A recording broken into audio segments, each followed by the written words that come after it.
ദുഃഖവെള്ളിയോടനുബന്ധിച്ച് സംസ്ഥാനത്തെ വിവിധ ദേവാലയങ്ങളിൽ പ്രത്യേക പ്രാർത്ഥനകളും കുരിശിന്റെ വഴിയും നടന്നു. തലസ്ഥാനമായ പാളയത്ത് നടന്ന സംയുക്ത കുരിശിന്റെ വഴിക്ക് കർദിനാൾ മാർ ബസിലിയോസ് ക്ലിമീസ് കത്തോലിക്ക ബാവ, ലത്തീൻ അതിരൂപത archbishop Thomas J Netto, Changanassery archbishop Mar Thomas Tharayil എന്നിവർ നേതൃത്വം നൽകി.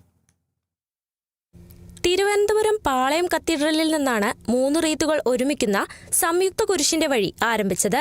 മേജർ ആർച്ച് ബിഷപ്പ് കർദിനാൾ മാർ ബസേലിയോസ് ക്ലിമീസ് കത്തോലിക്ക ബാവ സമാധാന സന്ദേശം നൽകി. മനുഷ്യരെ കൊല്ലുന്നതിലല്ല, മനുഷ്യരെ ചേർത്ത് പിടിക്കുന്നതിലാണ് മനുഷ്യത്വമെന്ന് ഭരണാധികാരികൾ തിരിച്ചറിയണം. ഭരണാധികാരികൾക്ക് ദൈവഭയം ആവശ്യമാണെന്നും എങ്കിലേ പക്വമായ തീരുമാനങ്ങൾ എടുക്കുവാൻ കഴിയൂ എന്നും കർദിനാൾ മാർ ബസേലിയോസ് ക്ലിമീസ് കത്തോലിക്ക ബാവ കൂട്ടിച്ചേർത്തു. ഭരണാധികാരിയുടെ പേരും അവർ ഏത് മതത്തിൽ വിശ്വസിക്കുന്നു എന്നുള്ളതും അല്ല അടിസ്ഥാന വിഷയം, അവർ ദൈവത്തിൽ വിശ്വസിക്കുന്നുവോ എന്നതാണ്. ഭരണാധികാരികൾക്ക് ദൈവഭയം ആവശ്യമാണ്. ദൈവഭയം എന്ന് വെച്ചാൽ അത് പക്വമായ തീരുമാനങ്ങൾ എടുക്കുന്നതിന് നമ്മുടെ ഉള്ളിൽ സംസാരിക്കുന്ന ദൈവത്തിന്റെ സ്വരം ശ്രവിക്കലാണ്.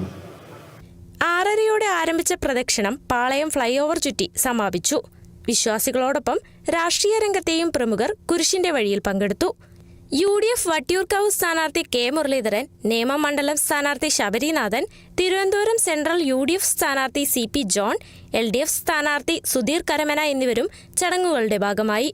ദുഃഖവെള്ളി ആചരണത്തിന്റെ ഭാഗമായി മലയാറ്റൂരിലും രാവിലെ മുതൽ വലിയ തിരക്കായിരുന്നു. ക്രിസ്തുവിന്റെ പീഡാനുഭവ സ്മരണകൾ പുതുക്കി മലയാറ്റൂർ മല കയറാനെത്തിയത് ആയിരങ്ങളാണ്. കാൽവരി യാത്രയുടെ ഓർമ്മയിൽ മരക്കുരിശുമേന്തിയാണ് വിശ്വാസികൾ മല കയറിയത്. News desk, Kerala vision news.